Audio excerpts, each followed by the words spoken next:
नमस्ते दोस्तों, यह एक अद्भुत कहानी है जिसे मैं आज आपको ध्यानपूर्वक सुनाऊंगा। इसे सुनने के बाद आप ज्यादा सोचने, डरने और चिंता करने की बजाय आपका मन खुशियों से और प्रसन्नता से भर जाएगा। तो चलिए आज की कहानी की शुरुआत करते हैं। दोस्तों, एक समय की बात है, किसी नगरी में एक युवक रहता था। वह युवक अत्यंत दुखी और निराश था। उसे यह समझ नहीं आता था कि आखिर इस दुनिया में हर व्यक्ति अपने मतलब के लिए क्यों जीता है। उसे हर जगह हर कोई केवल स्वार्थ ही नजर आता था। वह हमेशा यही सोचता कि उससे कोई प्यार नहीं करता, उसकी कोई परवाह नहीं करता। सभी लोग उससे सिर्फ अपने मतलब के लिए संबंध रखते हैं। मतलब खत्म होते ही सभी उसे खुद से दूर कर देते हैं। दोस्तों, हमारे जीवन में भी कुछ ऐसा ही होता है।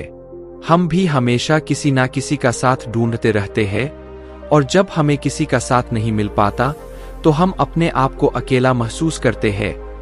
हम कमजोर महसूस करते हैं। हमें लगता है कि इस दुनिया में हमारे जैसे कोई है ही नहीं।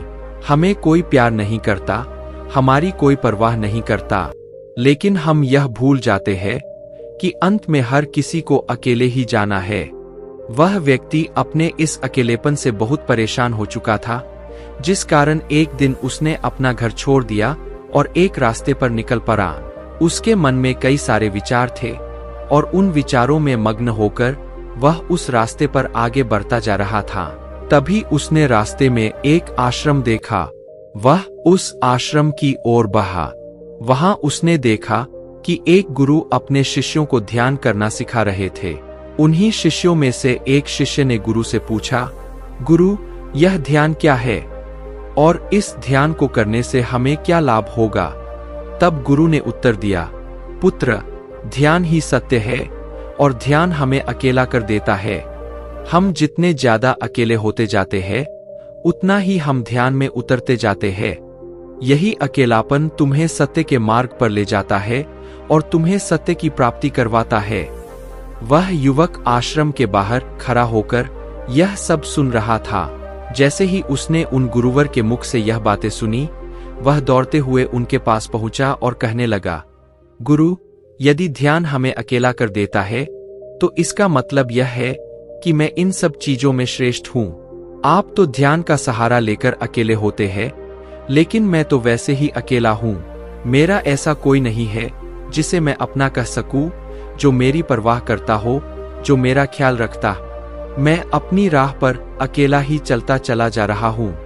वह युवक की बातें सुनकर गुरुवर ने उसे ध्यानपूर्वक देखा और फिर कहा, भंते, अगर तुम अकेले हो तो तुम्हारे पीछे तुम्हारा पूरा परिवार, तुम्हारे मित्र, तुम्हारे शत्रु, तुम्हारे सगे संबंधी, इन सबको लेकर तुम कहां जा रहे हो?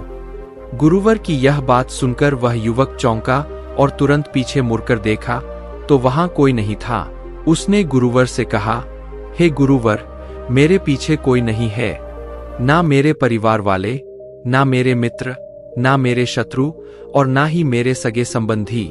मैं तो सबको पीछे छोड़ आया हूं, क्योंकि कोई मुझे नहीं पूछता, कोई मेरी परवाह नहीं करता, कोई मेरा ख्याल तक नहीं रखता, यहाँ तक कि मेरी आवाज तक कोई नहीं सुनता। लेकिन जब किसी पर कोई समस्या आती है तो वह मुझे याद करता है। बाकी समय में वह मुझे पूछते भी नहीं। उन्हें यह तक खबर नहीं होती कि मैं किस हाल में हूं, मैं जिंदा भी हूं या नहीं। उन्हें इन सब चीजों से कोई फर्क नहीं पड़ता।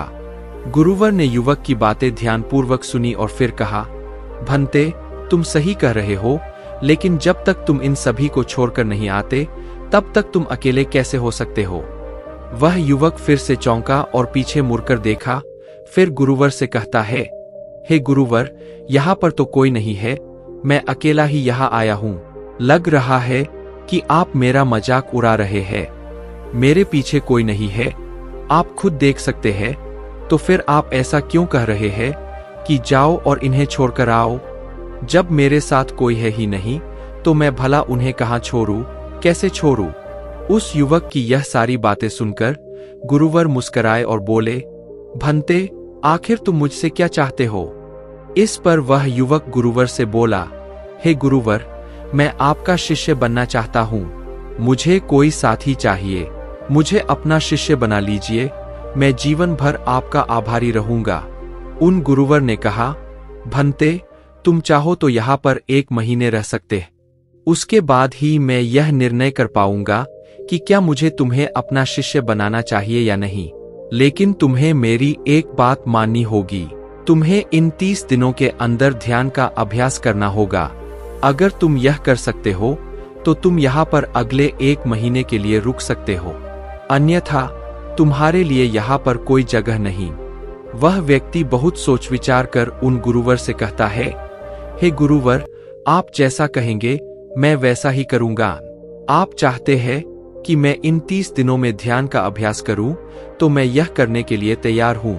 उस व्यक्ति ने गुरुवर की बात मान ली और आश्रम में रुक गया।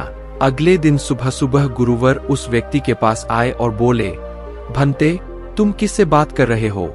तुम्हारा ध्यान कहाँ है? इस पर वह व्यक्ति उत्तर देता है, हे गुरुवर, मेरे साथ तो कोई नहीं है। मैं भला किससे बात करूंगा? मैं तो अकेला हूं। गुरुवर कहते हैं, ठीक है, लेकिन अब ध्यान लगाओ, क्योंकि तुमने मुझे वचन दिया था कि इन 30 दिनों में तुम ध्यान का अभ्यास करोगे। उन गुरुवर के कहने पर वह व्यक्ति ध्यान करने बैठ जाता है। लेकिन पहले दिन उसे ध्यान करने में बहुत तकलीफें आती है। बहुत सारी परेशानियों का सामना करना पड़ता है, यहाँ तक कि वह ढंग से लगातार बैठ भी नहीं पा रहा था। उसके पैर सुन्न हो जाते और पैर मानो काम करना ही बंद कर देते। यह सारी बातें गुरुवर देख रहे थे। तभी गुरुवर ने उस व्यक्ति से कहा, भंते, तुम जितना चाहो उतना देर बैठ सकते। यह ऐसा कोई जरूरी नहीं है कि तुम एकाएक लगातार बैठे ही रहो।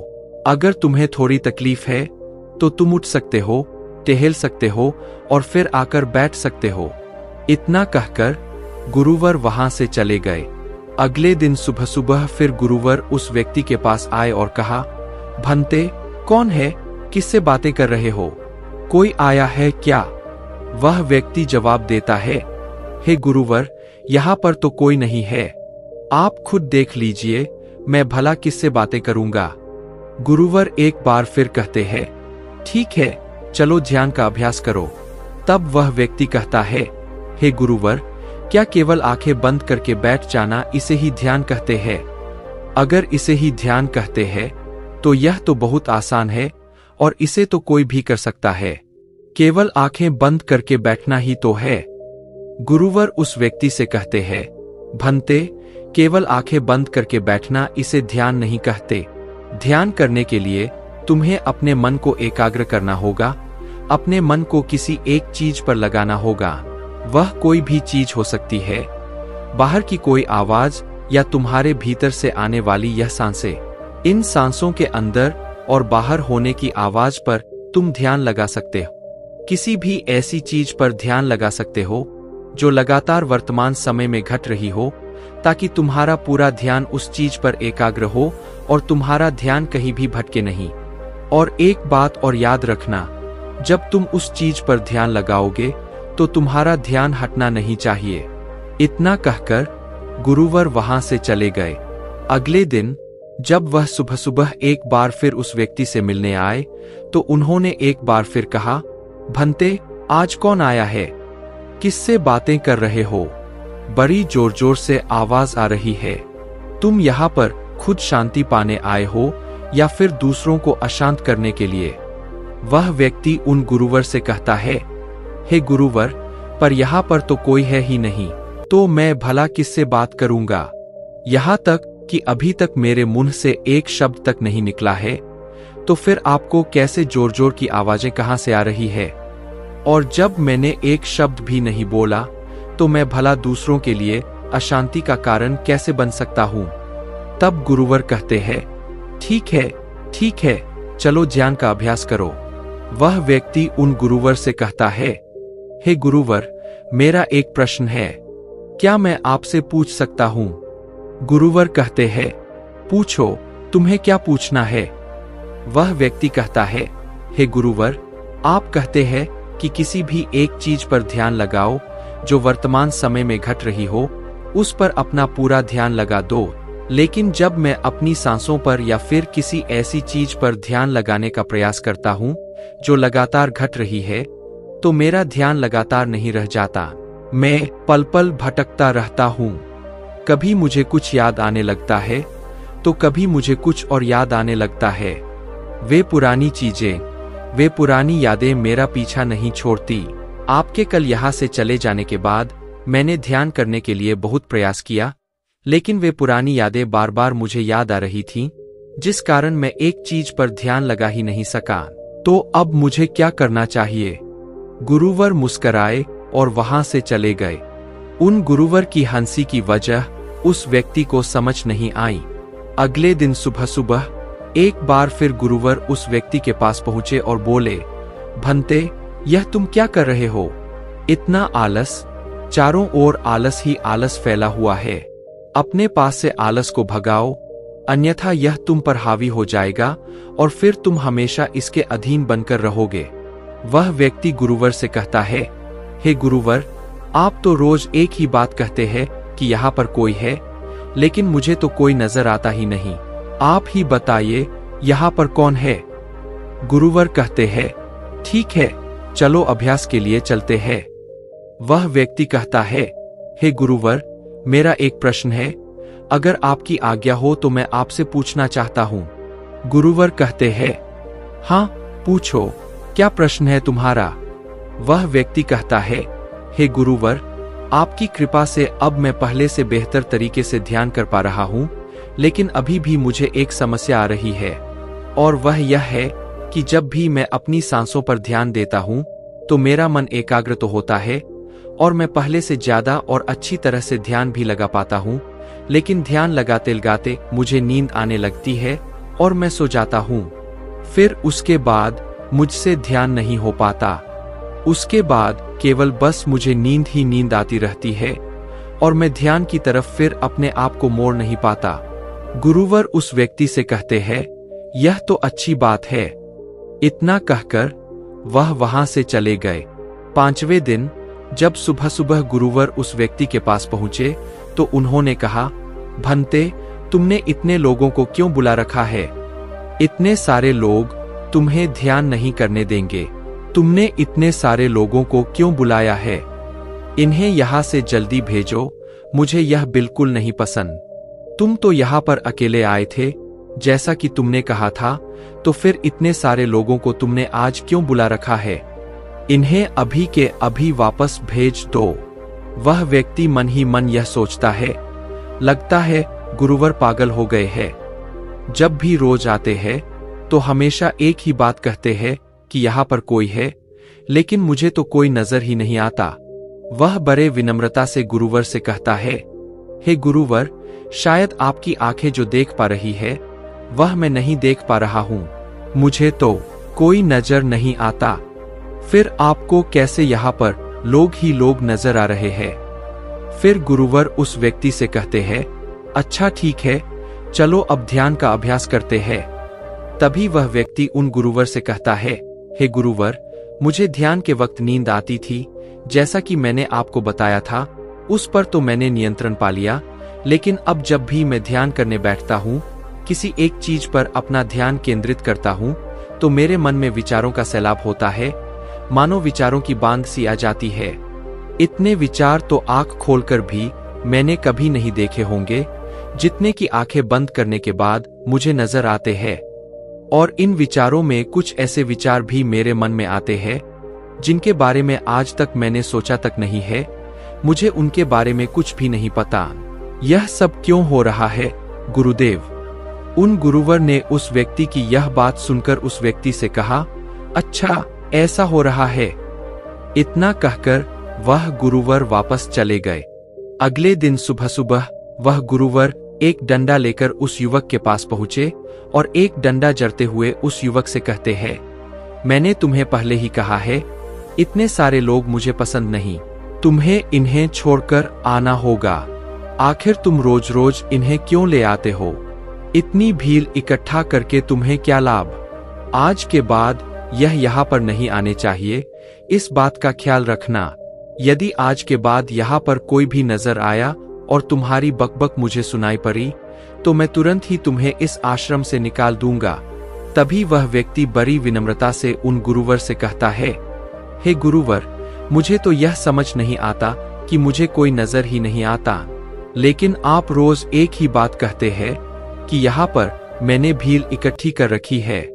जिन लोगों को भी मैंने लाया है उन्हें मुझे छोड़कर आना होगा, लेकिन मैं आपसे हर रोज एक ही बात कह रहा हूँ कि मुझे कोई नहीं नजर आता, नहीं मुझे कोई यहाँ पर दिखाई पड़ता है और नहीं मैं अपने मुख से एक शब्द भी निकालता हूँ, लेकिन फिर भी आप कहते हैं कि आपको लोगों की आवाजें सुनाई पड़ रही है। तभी वह गुरुवर उस व्यक्ति की इस बात का जवाब देते हुए कहते हैं, क्या तुम्हारे मित्र, तुम्हारे परिवार वाले, तुम्हारे सगे संबंधी, तुम्हारे शत्रु, तुम्हारी इच्छाएं, तुम्हारी वासनाएं, ये सब क्या तुमसे मिलने नहीं आते? वह व्यक्ति उन गुरुवर से कहता है, नहीं गुरुदेव, मुझसे कोई मिलने नहीं आता, मैं तो यहाँ पर अकेला ही आया था और अभी भी मैं अकेला ही हूँ, मेरा कोई नहीं। तभी वह गुरुवर क्रोधित होकर उस डंडे से उस व्यक्ति पर एक और प्रहार करते हैं और कहते हैं, अभी बैठो, अभी ध्यान लगाओ और यदि तुम्हारे ध्यान में कोई भी आता है तो मुझे बताओ। वह व्यक्ति उन गुरुवर की बात मान लेता है और तुरंत ही ध्यान करने बैठ जाता है। कुछ देर तक तो वह काफी शांत रहता है, लेकिन कुछ देर बाद ही वह उन गुरुवर से कहता है, हे गुरुदेव, मेरा भाई मुझसे मिलने आया है, साथ में मेरे पिताजी भी है। दोनों बहुत दुखी है क्योंकि मैं उन्हें छोड़कर यहाँ जो चला आया हूँ। मेरे भाई की तबीयत भी कुछ ठीक नहीं लग रही, वह मुझे बुला रहे हैं। मेरे बड़े भाई की पत्नी अर्थात मेरे भाभी मेरे बड़े भाई के साथ अच्छा व्यवहार नहीं कर रही और मेरी प्रेमिका भी आई हुई है। वह मुझसे पूछ रही है कि क्या तुम मुझसे शादी करोगे या फिर मैं किसी और से शादी कर लूं। वह भी बहुत दुखी नजर आ रही है। और इतना ही नहीं, मेरे कुछ मित्र भी पीछे खड़े हैं जिनसे मैंने कुछ कर्ज लिए थे।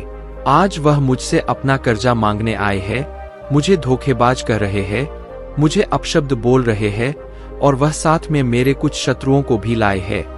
लेकिन मेरे शत्रु मुझे मारना नहीं चाहते, वह तो यह कह रहे हैं कि तू तो पहले से ही मरा हुआ है, तुझे और क्या मारना। इतना कहकर वह व्यक्ति कुछ देर के लिए शांत हो गया, लेकिन उसी के बाद फिर कुछ देर बाद वह एक बार फिर से उन गुरुवर से कहने लगा, हे गुरुवर, अब मेरे पास एक बहुत बड़ा घर है, इसे मैंने खरीद लिया है। मेरे पिता, मेरी माता, मेरा भाई, मेरी भाभी सभी इसमें बहुत मिलजुल के रह रहे हैं। हम बहुत खुश हैं। मैं अब अपने मित्रों से अत्यधिक अमीर हूँ, मेरे पास बेशुमार धन दौलत है और मैंने अपनी प्रेमिका से शादी भी कर ली है और इसका जश्न बना रहे हैं। इतना कहकर वह व्यक्ति एक बार फिर शांत हो गया और फिर कुछ देर बाद और फिर एक बार उन गुरुवर से कहता है, हे गुरुवर, मुझे कोई मारने का प्रयास कर रहा है। लगातार वह मुझ पर प्रहार कर रहा है। मैं उसका चेहरा देखने का प्रयास कर रहा हूँ, लेकिन मुझे उसका चेहरा नजर नहीं आ रहा। इतना कहते कहते वह उन गुरुवर से कहता है, गुरुदेव, यह तो आप है जो मुझे मार रहे हैं और यह भी कह रहे हैं कि इतनी भीड़ को लेकर क्यों आए हो और इन्हें लेकर कहाँ जा रहे हो। मेरे साथ तुम्हें अकेले ही चलना होगा। इतना कहकर वह व्यक्ति ध्यान से उठ गया और उनके रुके चरणों में गिर पड़ा और उनसे कहने लगा, हे गुरुदेव, आप सही थे। आप जो हमेशा कहते थे कि इस भीड़ को लेकर मैं कहाँ जा रहा हूँ। आप हमेशा यही कहते थे कि इन सबको छोड़कर आ, लेकिन मुझे कोई नजर नहीं आता था। लेकिन आज मैंने उन सबको देख लिया जिन्हें मैं अपने साथ लेकर आया था, जिन्हें मैं अपने साथ लेकर घूम रहा था। हर कोई मेरे साथ ही है, मेरे पास है। लेकिन मैं यह सोच रहा था कि आखिर मैं इतना बेचैन क्यों हूँ और मेरी बेचैनी की वजह क्या है। उस व्यक्ति की यह सारी बातें उन गुरुवर ने ध्यानपूर्वक सुनी और उसके बाद वह वहां से चुपचाप उठकर चले गए। उसके बाद से वह गुरुवर उसके पास कभी नहीं आए, लेकिन वह व्यक्ति हर रोज ध्यान का अभ्यास करता रहा। और पूरे 1 महीने बाद जब वह उन गुरुवर के पास पहुंचा तो उन गुरुवर से कहने लगा, हे गुरुवर, जैसा कि आप कहते थे कि मैं हमेशा अपनी भीड़ को अपने साथ लेकर घूमता हूँ, तो आज मैंने उस भीड़ को विदा कर दिया है और अब मैं बिल्कुल अकेला हूँ। मेरे साथ कोई नहीं, मेरे साथ आप भी नहीं है, यहाँ तक कि मैं खुद अपने साथ नहीं हूँ। मैं एक परम शांति महसूस कर रहा हूँ। अब मुझे ऐसा प्रतीत होता है कि अब मेरे जीवन में कोई समस्या नहीं है, कोई समाधान नहीं है। मैं बहुत हल्का महसूस कर रहा हूँ, मैं बहुत अच्छा महसूस कर रहा हूँ, और इस शांति में जो आनंद है, इसका क्या कहना। तभी वह गुरुवर उस व्यक्ति से कहते हैं, भंते, अगर तुम चाहो तो इस अकेलेपन को लेकर तुम अपनी दुनिया में वापस जा सकते। अब व्याधि, तुम उस संसार में वापस भी लौट जाओ, भले ही लोग तुम्हारे आसपास क्यों न रहें, भले ही पूरी भीड़ तुम्हारे साथ क्यों न रहे, लेकिन फिर भी तुम अकेले ही रहोगे। फिर चाहे वह तुम्हारे रिश्तेदार हो, सगे संबंधी हो, परिवार वाले हो, तुम्हारे मित्र, तुम्हारे शत्रु, तुम्हारी भावनाएं या फिर तुम्हारी प्रेमिका, इन सब के साथ रहकर भी तुम पूर्ण रूप से अकेले ही रहोगे। और इतना ही नहीं, तुम्हारे जीवन में जब भी कोई बुरी परिस्थितियां आएंगी, तब भी तुम बिल्कुल अकेले और शांत रहोगे, और तुम हर परिस्थितियों का समाधान निकालने में भी अब पूरी तरह सक्षम हो चुके हो। और यदि अब तुम चाहो तो मैं तुम्हें अपना शिष्य बना सकता हूँ, क्योंकि हो सकता है तुम्हें यह लग रहा हो कि यह 30 दिन तो पूरे खत्म हो चुके, लेकिन ध्यान का मार्ग अभी शुरू हुआ है। और याद रहे कि अभी तो बहुत कुछ सीखना है, जानना है, लेकिन रखना कुछ नहीं है।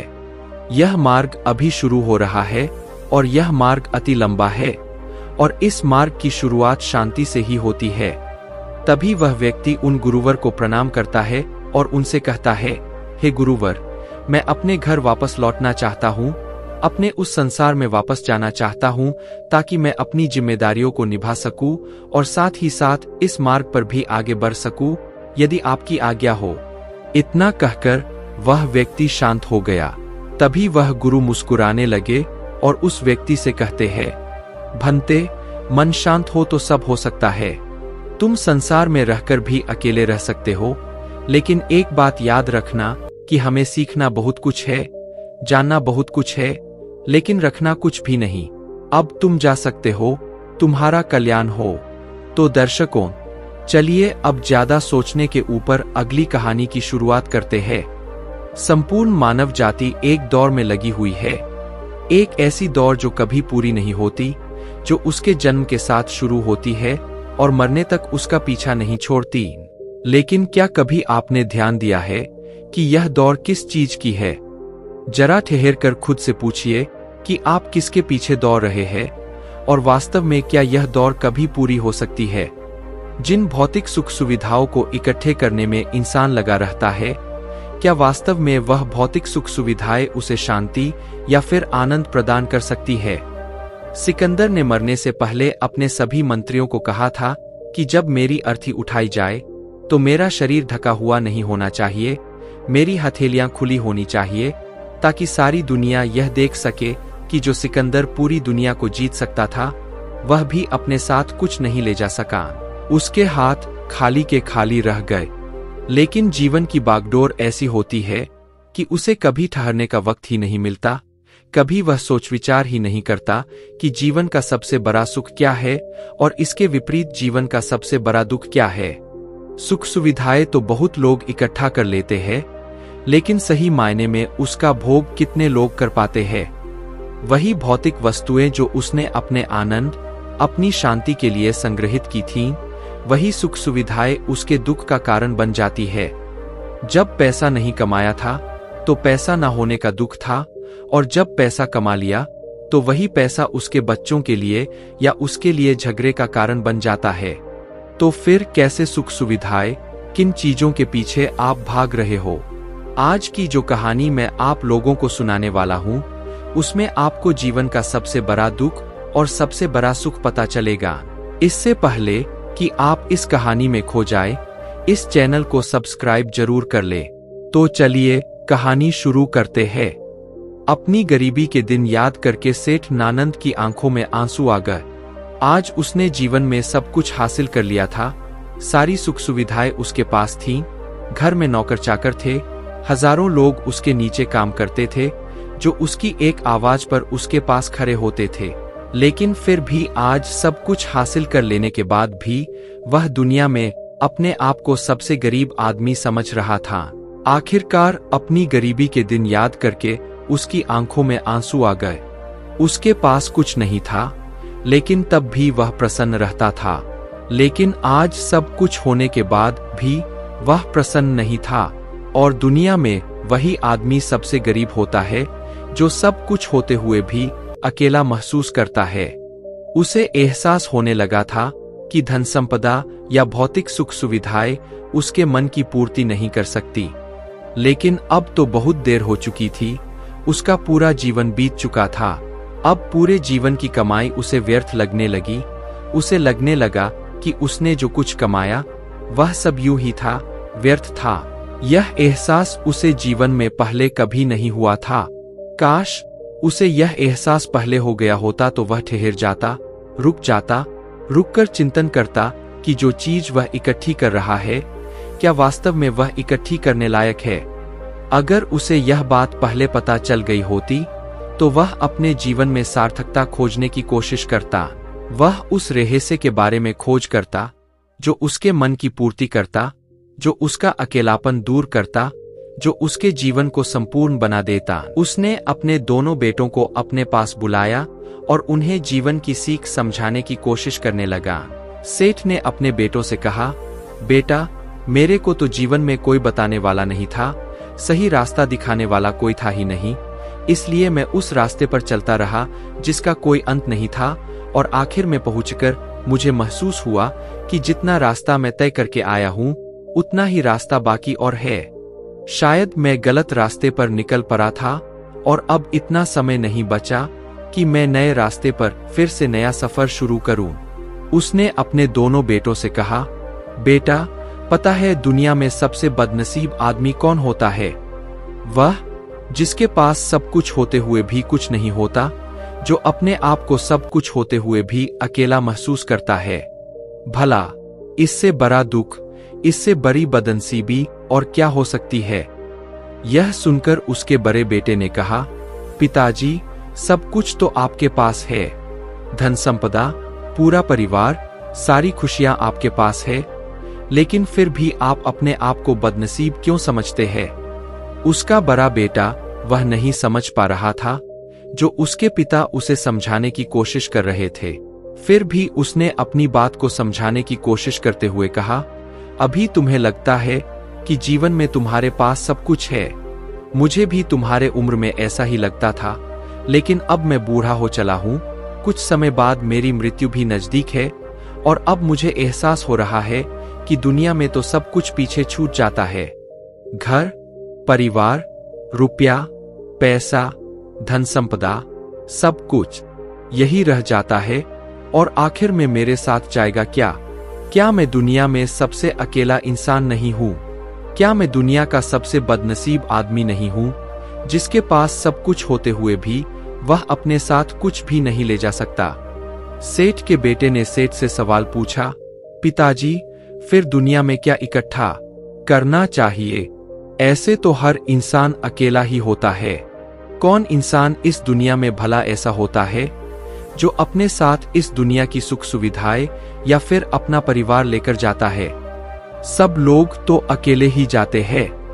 फिर तो दुनिया में हर एक आदमी बदनसीब ही हुआ। यही सवाल सेठ के मन में भी उठ रहा था, लेकिन उसके खुद के पास इसका कोई जवाब नहीं था, तो वह अपने बेटे को भला इसका क्या उत्तर देता। इसीलिए उसने अपने बेटे से कहा, बेटा, मैं खुद इस सवाल का जवाब तलाश रहा हूँ। अगर एक आदमी के पास सब कुछ होते हुए भी वह अकेला है और उन भौतिक सुख सुविधाओं का वह भोग नहीं कर पा रहा है, तो वह सबसे बड़ा दुख हुआ।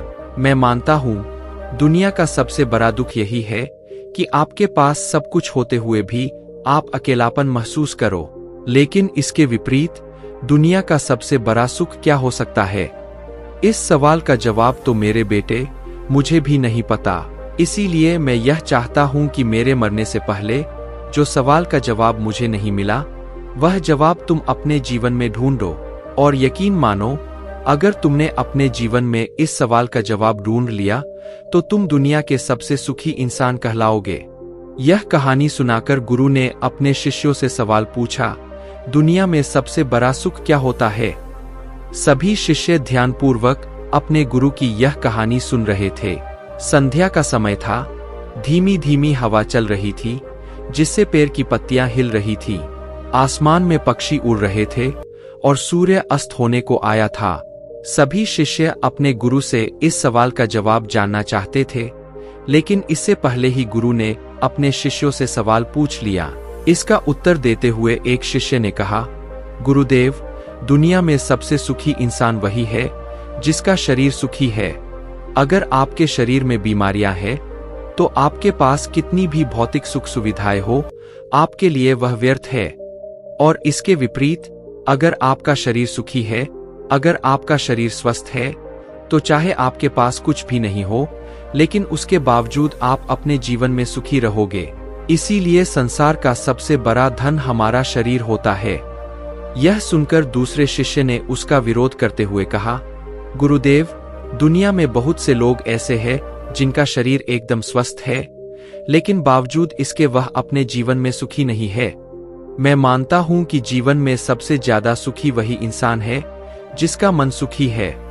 गुरु ने अपने इस शिष्य से सवाल किया, अच्छा, यह बताओ कि मन को सुखी किस प्रकार किया जा सकता है।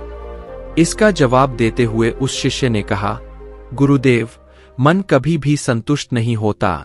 अगर हम किसी प्रकार मन को संतुष्ट करना सीख ले, तो फिर हम किसी भी परिस्थिति में आनंद और शांति से रह सकते हैं। लेकिन समस्या यही होती है कि मन का भला कभी होता ही नहीं है।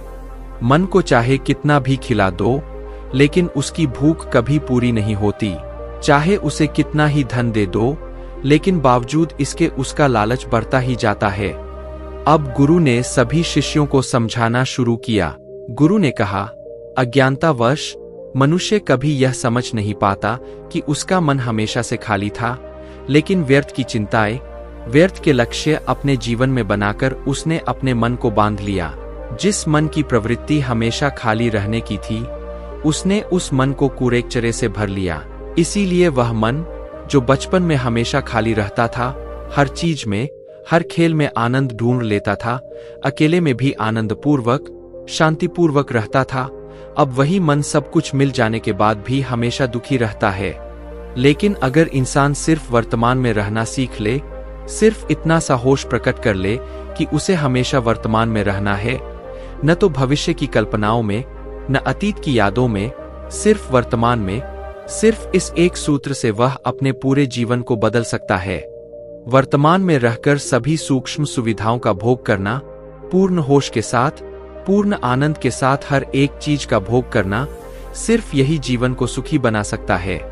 हम हर चीज को, हर काम को, हर रिश्ते को आधे अधूरे मन से निभाते हैं। जैसे कि खाना खाते समय हमारा दिमाग कहीं रहता है, हमारा शरीर कहीं रहता है। और इसीलिए जब शरीर और मन में दूरी पैदा होती है, तो उससे तनाव पैदा होता है।